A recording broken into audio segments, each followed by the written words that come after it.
আমরা সাধারণ মানুষের কথাও একটু শুনতে চাই। ঢাকা বিশ্ববিদ্যালয়ে আছেন সহকর্মী রায়হান কবির আমাদের সঙ্গে যুক্ত হচ্ছেন।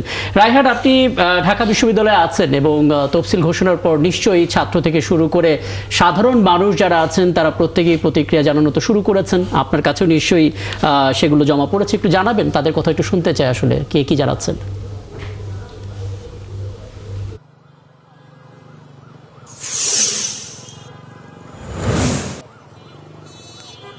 রাকিব, আমরা গণ অধিকার পরিষদের সঙ্গে কথা বলেছিলাম। গণ অধিকার পরিষদ তাদের যে সাধারণ সম্পাদক রয়েছে রাশেদ খান, তিনি কথা বলেছেন। তিনি এই তফসিল ঘোষণাকে সাধুবাদ জানিয়েছেন এবং তিনি যেটি বলেছেন, অন্তর্বর্তীকালীন সরকার যে সময়টি দিয়েছিল সে সময় নির্ধারিত সে সময়ে নির্বাচন দিতে পারছে, এটি সব থেকে বড় পাওয়া।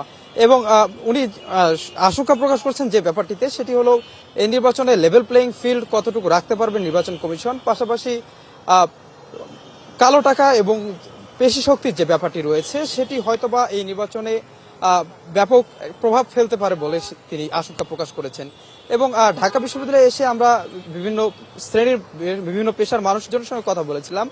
তারা বিভিন্ন রকম মতবাদ দিচ্ছেন। কেউ বলছেন নির্বাচন কমিশন সুষ্ঠু একটা নির্বাচন আয়োজন করতে পারবেন, আবার কেউ আশঙ্কা প্রকাশ করছেন যেহেতু দীর্ঘ একটা সময় ধরে বিভিন্ন রকম মিটিং মিছিল এবং বিভিন্ন রকম অবরোধ চলছিল দেশ জুড়ে, সেটির প্রভাব হয়তোবা আসন্ন জাতীয় নির্বাচনেও হয়তোবা পড়তে পারে বলে অনেকেই আশঙ্কা প্রকাশ করছিলেন।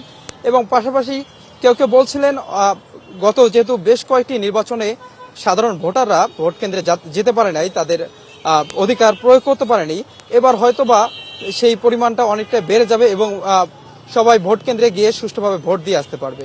এই ছিল সর্বশেষ আমার কাছে। অনেক ধন্যবাদ রায়হান কবির। সহকবি রায়হান কবির যুক্ত হয়েছিলেন ঢাকা বিশ্ববিদ্যালয় থেকে তফসিল ঘোষণার পর যে প্রতিক্রিয়া, সেই প্রতিক্রিয়াগুলো আমরা আসলে জানার চেষ্টা করছিলাম।